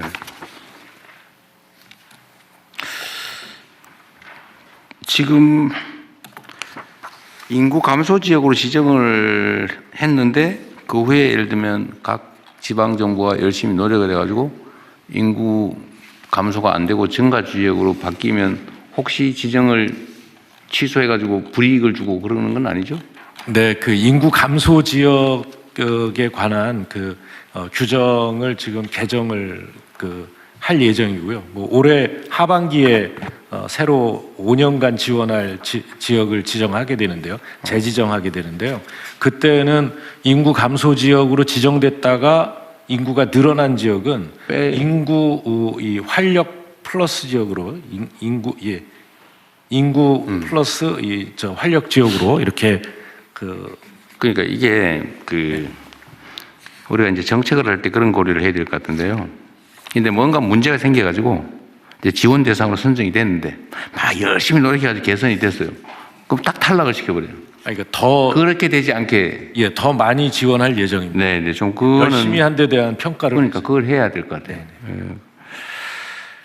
그리고 하여튼 좀 더 근본적인 대책을 우리가 좀 과감해야 되는데 하여튼 지금 뭐 수도권 집값 때문에 난리다가 지금 약간 소강 상태가 된 것 같긴 한데요. 근본적인 문제는 수도권 집중해서 오는 거고 또 한 가지는 이게 농촌으로 복귀를 하려고 그래도 저 산골짜기 있는 그 못 버려지다시피 한 밭도 말이에요. 막 5만 원, 10만 원씩 막 심하게는 2, 30만 원씩 하고 그러니까 이 농사를 지을 수가 없어요. 이게 전부 다 부동산 값이 비정상적으로 높아져서 생긴 문제거든요. 그러니까 이게 지금 정말로 이제 수요가 있어서 경쟁이 치열하니까 땅값이 오른 경우는 뭐 그 자본주의 시장 경제에서 어쩔 수 없는 또 뭐 정상적인 모습인데 오로지 땅이라는 이유로 다 올라가지고 저 시골에 있는 야산 이런 것도 막 10,000원짜리가 없다고 그러대 이제는. 그러니까 이게 다시 귀농 기촌을 하려고 해도 가서 이 틀을 잡기가 어렵다고 합니다. 그러니까 이 부동산 가격을 잡는 게 하여튼 근본적인 대책이긴 한데 농지들에 대한 이런 것도 검토를 한번 해봐야 돼요. 세제, 규제, 금융 하여튼 부동산을 투자용으로 보유하는 거는 하나만하다. 그렇습니다. 이 생각이 들게 만들어주지 않으면 이 우리나라 사회가 이게 정상적인 발전이 불가능합니다. 그런데 그런 점도 좀 근본적인 부분도 좀 고민을 해야 돼요. 농지제도에 대한 검토와 지금 저희가 농지은행 프로그램을 진행하고 있는데 그것도 하는데 같이 검토하겠습니다. 아주 방치되어 있는 게 너무 많고 국토의 효율적 이용도 안 되고 이게 좀 수도권 집중으로 인한 문제도 심화시키고 귀농하려도 어렵고 그러니까 이게 귀농 비용 귀농 기촌 비용을 최소화하는 줄이는 방법도 연구를 해야 될 것 같아요. 좀 더 근본적으로. 그러려면 땅값을 떨어뜨려야 되는데. 휴경지에 대한 일제 조사 저희가 좀 한번 하려고 하고요. 원래 휴경지는 강제 매각 대상이죠. 예를 매각 뭐 경고하고 아니지만 농지은행에 맡기거나 판매를 하거나 이렇게 할 수 있도록 길을 열어두었습니다만 땅 사가지고 제대로 안 쓰고 있을 경우는 매각 명령 대상인 것 같은데 어디 농지법인가 어디에? 확인해 보겠습니다. 그래? 매각 명령 대상도 있는데 매각 명령 하는 사례가 없다고 그러더라고요. 지금 그래서 농지 제도는 근본적으로 손을 봐야 되는 단계에 오지 않나요? 농사를 짓겠다고 땅을 사놓고 농사를 안 지으면 뭐 이행 명령인가를 하고 그래도 안 하면 매각 명령을 하게 돼 있는데 한 사례가 없다고 하더라고요. 맞습니다. 그러면 안 되지. 저희가 지금 업무 보고에도 보고를 드렸는데 올해 하는 저희 개혁 과제 중에 하나가 농지제도에 대한 것입니다. 그러니까 이게 이제 집 문제 다음 단계로는 일반 부동산 문제로 우리가 이제 정책적으로 넘어가야 될 텐데 하여튼 농지 문제는 농어촌 복지 지원이요. 이게 영농을 하는 경우에 지원이 되는 그러니까 농업지원제도 위주로 되어 있어서요. 그러니까 80, 90이 되신 어르신들도 이 농지를 내놓질 않습니다. 그게 땅값 오를 것 같아서 그런 거예요. 그렇잖아. 땅값 안 오를 것 같다 그러면 농사 안 지면 내놓는 게 정상인데 땅값 오를 것 같으니까 다 가지고 있죠. 아니요, 그 땅값만이 문제가 아니라 애착도 농사를 있죠. 짓고 있어야 각종 지원을 받을 수 있기 때문에 그렇거든요. 그래서 농어촌 기본소득을 실시하는 것과 아울러서 그렇게 농사를 짓지 않더라도 지원을 받으실 수 있게 이렇게 하면 농지를 내놓을 수 있고 농지은행에 내놓고 이것을 다시 그 귀농자들에게 제공할 수가 있습니다. 그러게. 뭐 어쨌든 그것도 한 방법이겠네요. 복지 문제하고 농지 문제를 분리하자는 거죠. 네. 그러니까 농사 짓지 않고 농촌에 거주하는 것 자체에 지원을 해주면 농지를 내놓을 거다. 예, 그렇습니다. 네, 그런 것도 있겠고요. 하여튼 그런 근본적인 고민도 해야 됩니다. 그렇게 이게 지금 우리나라 농지 관리가 너무 엉망이잖아요. 예. 투기 대상이 돼버렸잖아요. 어느 날. 예. 경자유전 원칙이 헌법에 써져 있죠. 네, 그렇습니다. 헌법에 경자유전이라고 써놓고는 그걸 법률을 만들어가지고 온갖 방식으로 전부 다 위헌 행위를 하고 있는 거잖아요, 지금. 그걸 다시 정상으로 돌려야죠. 하겠습니다. 예. 그러니까 관리를 농사를 짓겠다고 땅 사서 안 쓰면은 원래 매각 명령 대상이고 안 하면 그 관리 명령을 하게 돼 있고 그러면 가서 막 가짜로 막 슬쩍 심어놨다가 또 방치하고 그러잖아요, 실제로. 네, 그런 경우. 그러면 실제 매각 명령 해가지고 팔아버려야지. 네. 그걸 안 지키니까 전부 다 원래 뭐 농지는 사가지고 그냥 한 척만 하면 돼라고 모두가 생각하고 있는 거죠. 농지 관리에 근본적인 문제가 있다는 거예요. 알겠습니다. 그래서 그것도 필요하면 예. 인력을 대규모로 예. 조직을 하든지 해가지고 예. 전수조사하고 예. 농사 짓는다고 사가지고 방치해 놓은 거는 이제 강제 매각 명령 받는다. 과징금에 더하기 다음 단계 매각 명령이니까 안 하면 강제로 파는 거죠. 예. 그것도 별도로 한번 그렇게 검토해서 하겠습니다. 보고하도록 하십시오. 예, 그렇게 실태 하겠습니다. 조사하고 어떻게 처리할 건지. 하여튼 문제는 이 나라의 모든 문제의 원천은 이게 이 부동산 문제예요, 부동산. 하여튼 지방의 인구가 2만 명이 늘어났다는 건 매우 줄어들지 않은 것만 해도 다행인데 또 늘어났다고 하니까 다행이네요. 어쨌든 좀 더 힘을 내보면 좋겠습니다. 네. 한번 볼까요? 네. 그 기본소득 얘기를 전에 하면은 이상했다고 대통령께서 말씀하셨는데 지금은 사실 일론 머스크 같은 세계 초거대 기업들이 다 얘기하고 있고 AI 시대가 돼서는 사실 기본소득이 전 세계적인 필수 과제가 됐기도 하고 또 세계적으로 다 국제적인 시도, 이례적 시도 많은데 전국적인 시도를 하는 데는 사실상 대한민국밖에 없기 때문에 대한민국은 합니다. 거의 그 수준 되고 있는 거거든요. 그래서 그 이번에 500개를 불가피하게 처음에 하더라도 그 다음에 500개 플러스 알파가 아주 기하급수적으로 획기적으로 갈 수 있도록 미리 좀 생각하고 각 부처가 준비를 해줬으면 좋겠다 하는 것이 인구 분산과도 연관되어 있는 의미를 오늘 저희가 함께 논의한 것 같습니다. 다음은 하천 계곡 내 불법 점용 시설 정비 계획을 행안부 장관께서 보고해 주시기 바랍니다.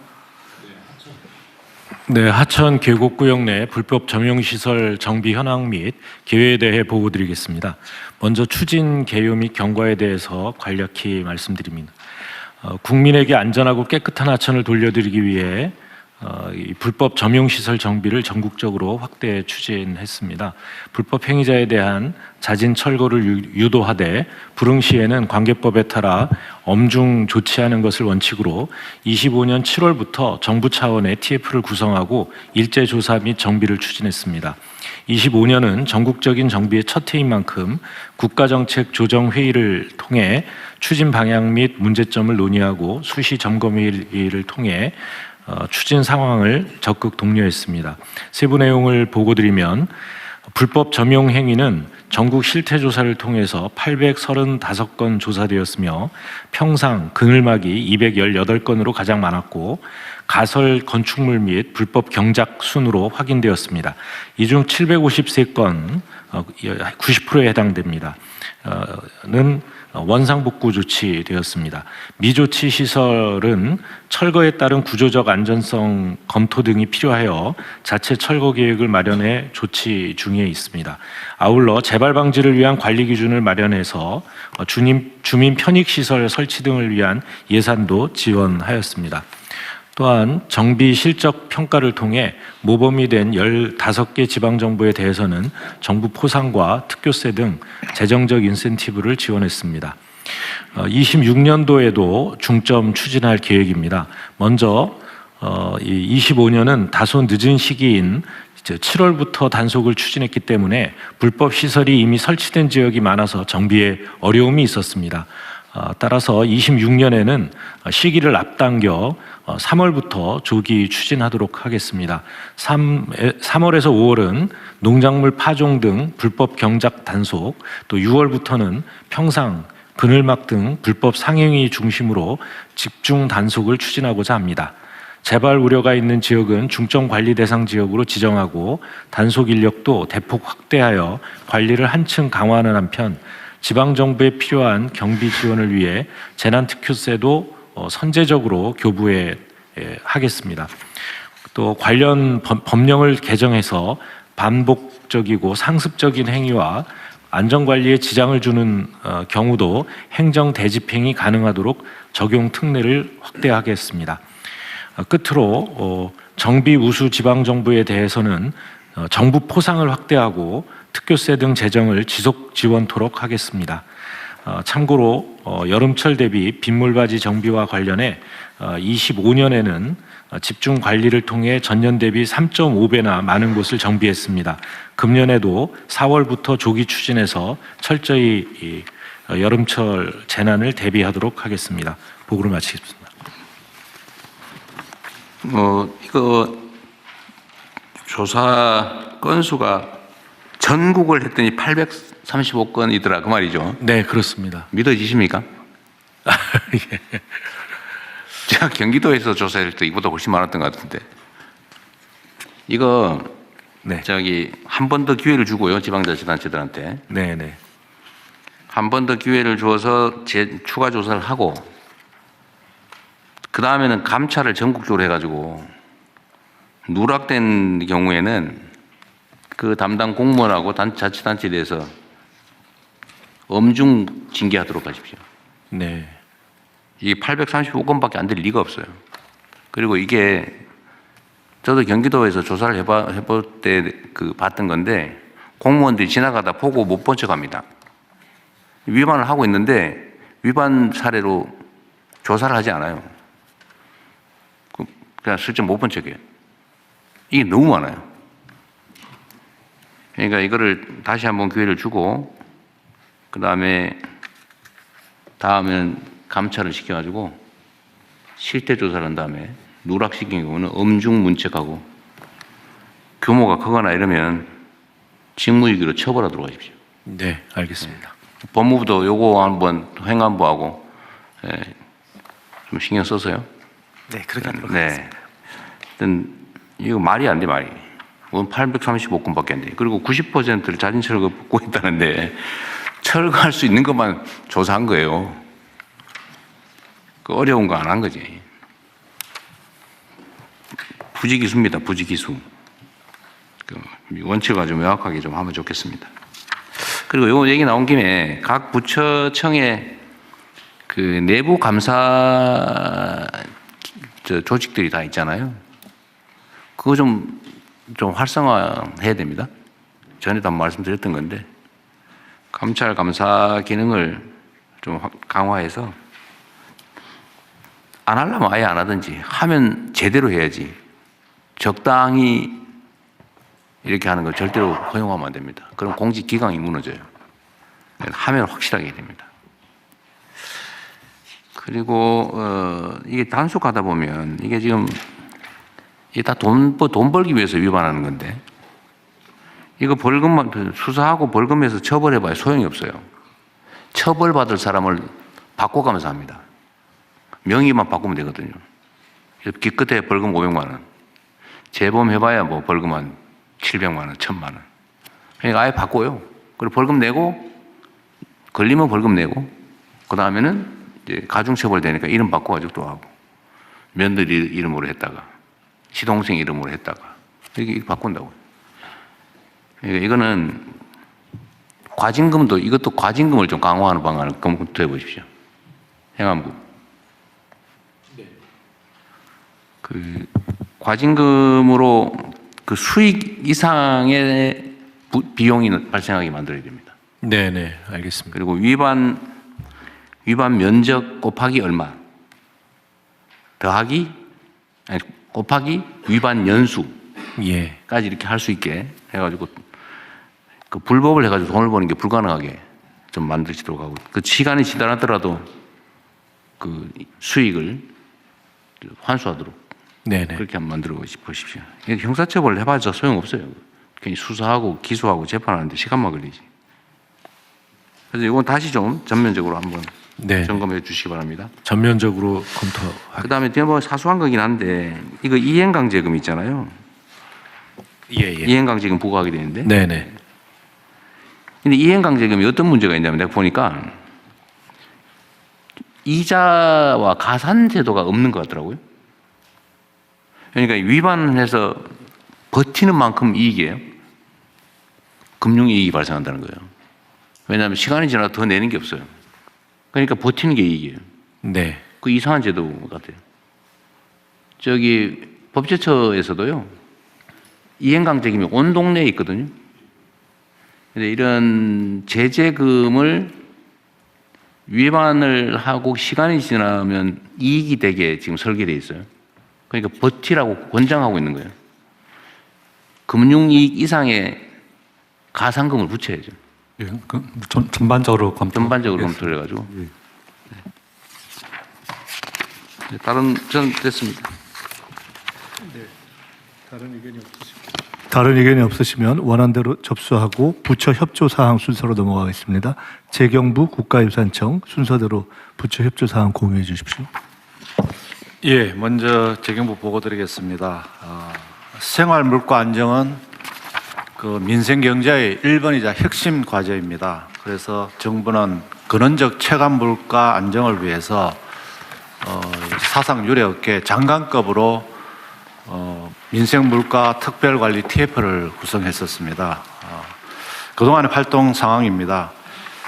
그 민생 품목을 가지고 장난을 쳐서는 안 된다. 그런 자세로 지금 임하도록 하겠습니다. 그래서 독과점이라든지 또는 불법 행위를 통해 가지고 이익을 얻는 부분에 대해서는 실태 조사를 집중적으로 해서 개선을 하도록 하겠습니다. 최근에 그 설탕 담합이라든지 밀가루 제재 착수한 문제, 교복 가격을 착수한 문제는 이제 시작이라고 생각합니다. 앞으로 하나하나 품목을 정해서 철저하게 추진하도록 하겠습니다. 두 번째, 정부 지원을 악용해서 이득을 취하는 행위 절대로 용납 못합니다. 거기 보시면 할당 관세, 할인 지원, 정부가 비축한 걸 풀어서 해주는데 이 유통 과정에서 이익을 취하고 하는 그런 행위 절대로 용납을 하지 않겠습니다. 그래서 할당 관세를 중심으로 해서 현장 점검, 특별 수사 등을 시행하고 집중 관리하도록 하겠습니다. 그리고 유통 구조도 저희들이 집중적으로 좀 볼 예정입니다. 특히 민생 품목을 중심으로 해서 유통 과정에서 과다한 폭리 또는 바가지 하는 이런 현상에 대해서는 철저하게 해서 집중 관리하도록 하겠습니다. 부처 협조 사항입니다. 앞으로 저희들 물가가 전반적으로 2% 이렇게 관리되고 있습니다만 특히 이제 서민들의 어떤 생활 품목은 굉장히 어렵습니다. 그래서 생활 품목을 부처별로 정할 것입니다. 그래서 그 품목별로 부처하고 또 관계부처 합동으로 해서 유기적 협업을 통해서 철저하게 품목 관리를 하겠다는 말씀을 드리겠습니다. 그리고 이번은 저희들이 관리를 하면서 이 사후 관리는 더 철저하게 할 예정입니다. 하나하나 현장에서 이행되는 상황을 점검해서 사후 관리가 더 철저하게 되는 그런 식으로 하겠습니다. 국민들께서도 언제든지 이 품목별로 말씀하실 의견이 있으시면 저희들 의견을 받도록 하는 창구를 마련하겠습니다. 그래서 그런 창구에 접수된 의견에 대해서는 저희들이 관계부처 합동 또는 수사기관까지 합동을 통해서 철저하게 관리할 예정이라는 말씀을 드리겠습니다. 2월 26일 이틀 뒤에는 2차 TF 회의가 열립니다. 그때는 할당 관세, 교복 가격, 학원비 개선 방안에 대해서 논의하고 저희들 논의된 방안에 대해서는 또 이행 사항도 앞으로 더 철저하게 관리해 나갈 계획이라는 말씀을 드리겠습니다. 관계부처가 일치돼서 하여튼 이 서민들 생활 관련된 물가에 대해서는 절대 장난쳐서는 큰일 난다 하는 그런 각오로 임하도록 하겠습니다. 이상 보고를 마치겠습니다. 네. 최근에 밀가루니 무슨 당류니 공정거래위가 조사를 아주 잘해서 성과가 많이 난 것 같아요. 예, 관련해서 잠깐 보고 드릴까요? 그렇습니다. 네. 네. 공정위는 기본적으로 그 공정위 이제 업무 업무 분야인 근원물가 인상 야기하는 담합과 같은 불공정 행위에 대해서 신속하고 엄정하게 대응하는데 지금 총력을 기울이고 있습니다. 1월 국무회의에서 저희가 예고했듯이 2월 12일 날 세계 설탕 제조업체의 담합 행위에 대해서 4천억 원대의 과징금을 부과했습니다. 언론에서는 이것을 역대급 과징금이라고 하지만 이는 그동안 담합에 대한 제재가 미약했기 때문입니다. 이번 제재는 사실상 선진국 표준에 가까운 수준일 뿐이고요. 앞으로 이런 표준이 지켜져야만 담합을 근절할 수 있습니다. 설 연휴 직전에는 2월 19일 7개 밀가루 제조업체의 5조 8천억 원대에 이르는 밀가루 담합 혐의에 대한 조사를 마무리해서 발표했습니다. 전분당에 대해서도 다음 달 초까지 조사를 마무리할 예정이고요. 앞으로 공정위는 국민의 알 권리를 존중하여 조사가 완료되는 심의 상정 시기에 적극적으로 기자 브리핑을 통해서 정보를 공유할 것입니다. 이미 조사 마치고 제재 절차에 착수한 돼지고기, 달걀, 교복 등 민생 품목은 3월부터 5월까지 순차적으로 심의할 것이고요. 최근 고가 논란이 제기된 교복에 대해서는 관행적 담합이 의심되어 적극적으로 감시와 제재를 나서겠습니다. 공정위의 담합 사건에 대한 엄중한 대응에 따라서 최근 설탕, 밀가루, 전분당 등 업계의 자발적 가격 인하가 이어지고 있습니다. 설탕은 16.5%가량 가격 인하가 이루어졌고요. 밀가루는 5% 내외, 전분당은 7% 정도 가격 인하가 이루어졌는데 앞으로 더 충분한 가격 인하가 필요하다고 판단하고 있습니다. 가격 재결정 명령 등을 이용해서 충분한 가격 인하로 국민들이 체감할 수 있도록 유도하겠습니다. 아울러 이런 원재료 가격 인하가 과자, 빵 등 가공식품 전반, 먹거리 전반으로 확산될 수 있도록 지금 TF를 통해 지속적으로 점검하겠습니다. 앞으로도 민생 부담을 유발하는 불공정 행위에 대해서는 철저한 감시, 엄정한 제재, 신속한 가격 정상화가 이어지도록 총력 대응해서 국민이 체감하실 수 있도록 하겠습니다. 반복적으로 담합에 가담하는 업체에 대해서는 대통령께서 말씀하셨듯이 다른 선진국처럼 시장 퇴출 수준으로 제재하는 방안을 관계부처와 협의하여 신속히 보고드리겠습니다. 이상입니다. 설탕 값이 16.5% 내렸다고요? 예. 그래요? 그러면 설탕 쓰는 상품들도 조금 내리겠네요? 예, 그렇게 유도하도록 적극적으로 감시하겠습니다. 네, 이것도 설탕값 내렸는데 설탕을 쓰는 상품은 그냥 그대로 또 유지해가지고 우리 소비자들은 혜택도 없이 공정위가 열심히 한 결과물을 이 업체들이 또 싹 독식하게 그렇게 되면 안 됩니다. 알겠습니다. 그리고 어디 내 기사에서 봤는데 5%로 부족하다, 10%는 내려야 되지 않냐 뭐 이런 얘기 하셨다고.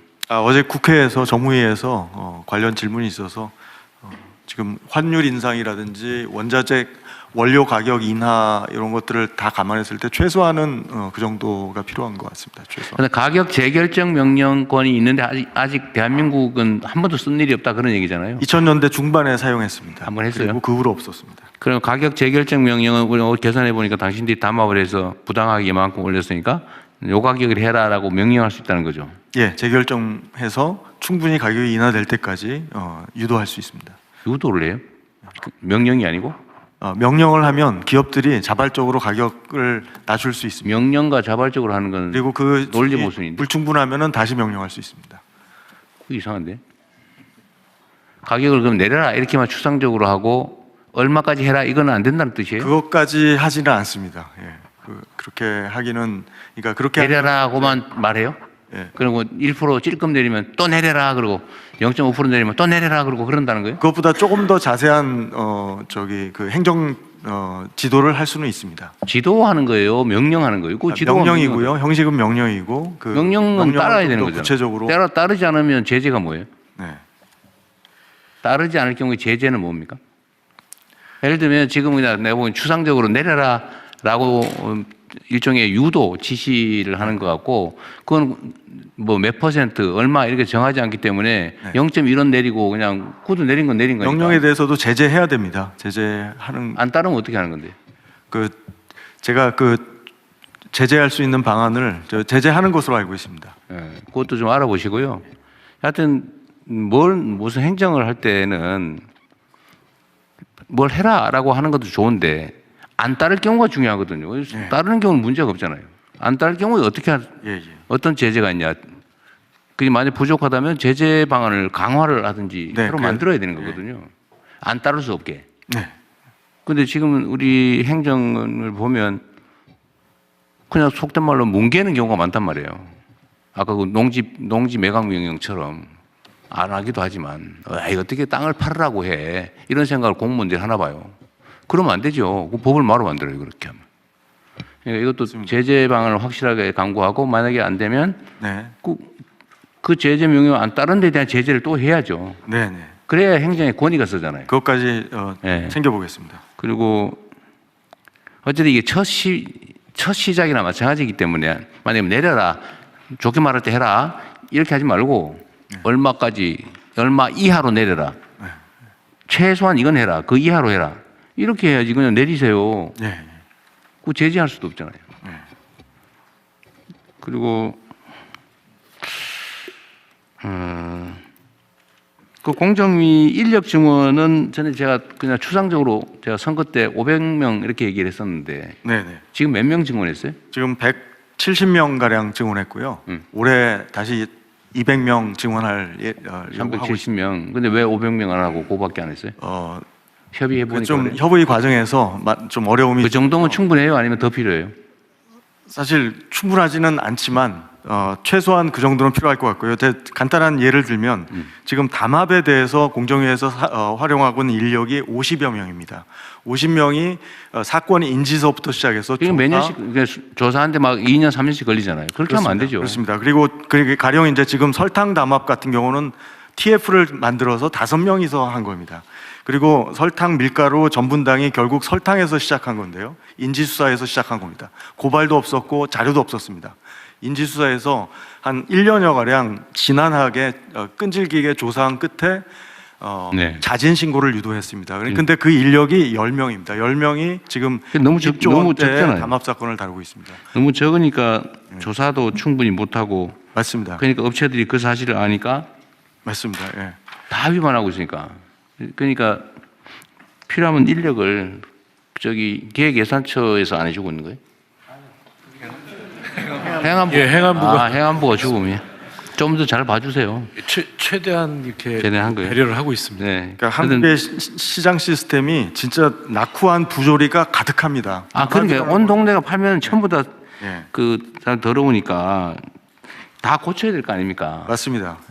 지금은 예를 들면 저도 사실 그런 걱정 드는데 이거 조직을 인력을 이렇게 많이 했다가 나중에 다 위반을 안 하고 있다 선량한 사회가 되면 그때 어떡하냐? 그럼 그때 가서 고민하고. 줄이면 됩니다.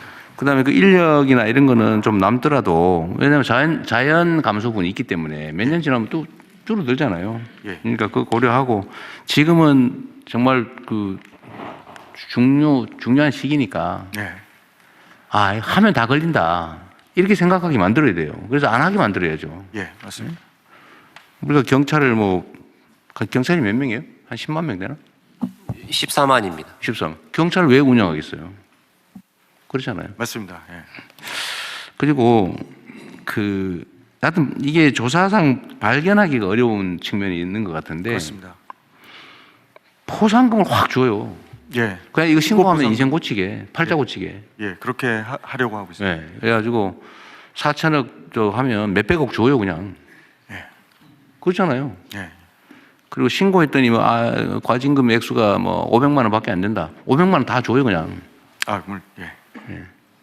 그래서 기금을 만들든지. 하여튼 포상을 대대적으로 해주도록 하십시오. 아깝지 않잖아요. 포상은 놀랄 만큼 많이 줘야 돼. 악소리 나게. 로또 하는 것보다 이거 담합 뒤지자 이렇게 하게 만들어야지. 수백억 줘도 괜찮습니다. 한 10% 지금 소액인 경우 한 20% 막 줘도. 알겠습니다. 그래서 그 내부의 지침 같은 거 하나 만들었어요. 대대적으로. 그래서 앞으로 아예 담합하면 망한다 이 생각 들게. 그리고 물가 부분에 대해서 지금 이게 문제되는 건 막 시끄러운 경우에만 이렇게 하는데 스크린은 누가 하나요? 예, 대표님 지금 물가 부분은요. 사실은 전체적으로는 국민들이 이해를 못하는 게 전체적으로 2% 안정적이라는데 왜 내가 사는 물건은 왜 이리 비싸? 이게 지금 문제. 원래 싼 거는 느낌이 안 오고 비싼 예, 거는 비싼 거만 나와. 그래서 이제 비싼 품목을 저희들이 이제 각 부처별로 좀 받아가지고 왜 이게 비쌌느냐? 아니 내 말은 예. 그거를 지금 우발적으로 하는 것 같은데 보니까. 이번에 체계적으로 한번 해보죠. 이제 문제가 되면은 그때 그거를 뒤져보는 것 같은데 이제는 그냥 쫙 스크린을 해가지고 요새 인공지능 시대인데 물가 변동폭이 해외는 이런데 국내는 이러네. 자동으로 체킹할 수 있을 것 같거든요. 예, 그런 시스템까지도 그거 안 될 리가 없을 것 같은데. 네, 그렇게 그래서 이렇게 일정한 기준을 벗어나 튀는 거는 바로 네. 체크할 수 있게. 그래서 이번에 그런 거 만들겠다 그 말이죠? 네, 그런까지도 망라해서 근본적으로 한번 대책을 마련해 보겠습니다. 공정위에서는 AI 시스템 만들고 있습니다. 아, 그래요? 물가와 관련. 여하튼 좀 첨단 기술도 활용하고 네. 아예 이런 거 꿈도 못 꾸게 만들어야 사회가 발전합니다. 그리고 이게 아까 부정수급 얘기했잖아요. 뭐 할당관세니 할인 지원이니 정부 비축 이거 했더니 슬쩍 빼돌려가 정상가로 팔아버리고 이거에 대해서 예. 실태 점검을 한다고 했는데 실태 점검은 벌써 거의 끝났고요, 부처에서. 네. 농림부 같으면은 아예 그다음 실태 점검한 다음에는 어떻게 할 건데? 추적해가지고 아예 그게 안 이루어지도록 네가 할당 관세를 받아가지고 어디에 공급했는지 제대로 가격 가면 나중에 와서 다시 우리가 돈을 내준다 이런 정도까지도 그래요? 예, 하여튼 하고 있습니다. 다시는 못하게 만들어야지. 예, 못하게. 제도화해야 된다는 거예요. 네. 제도로 만들어서 제도 설계를 좀 해야 될 것 같습니다. 네, 그래서 제도적으로 설정해서 할당 관세를 인하해 줬을 때 자기가 먹을 수 없게 이게 엔드 유저까지 갔을 때 이제 본인한테 혜택이 이렇게 할당 관세. 그리고 실제 그럼에도 불구하고 위반을 하면은 거기도 과징금을 몇 배로 때릴 뿐만 아니라 아예 할당 아예 대상에 제외해 버리는 이렇게 하겠습니다. 어쨌든 그 제도를 좀 더 강화할 필요가 있을 것 같습니다. 네. 네, 다음은 우리 국가유사청 바로. 네, 여기 있죠. 네, 앞에 있습니다. 네. 아, 예. 네, 말씀드릴까요? 네네, 국가유산청장입니다. 이번 안건은 범부처 사안으로 제48자 유네스코 세계유산위원회 개최 관련 협조 요청 건입니다. 세계유산위원회는 인류의 소중한 문화, 자연유산을 세계유산 등재하고 보존 관련 사항을 논의하는 정부간 위원회로서 우리나라가 세계유산 협약에 가입한 지 38년 만에 처음으로 국내에서 개최됩니다. 개최 도시는 부산으로 올해 7월 12일부터 29일까지 18간 진행. 자, 이거는 어쨌든 공식 행사를 준비하는 것 같은데. 네네. 이 세부적인 내용을 뭐 우리 국민들께서 다 아실 필요는 없을 것 같고요. 각 부처에 협력할 사안들은 여기서 논의를 안 해도 될 것 같고 필요한 것은 저기 각 부처가 실질적으로 협력을 하도록 그렇게 하겠습니다. 네네. 알겠습니다. 자, 잘 준비해 주시고요. 네네. 비공개 다 됐어요? 부처 보고로 넘어가겠습니다. 예, 이후 순서는 비공개로 운영되오니 언론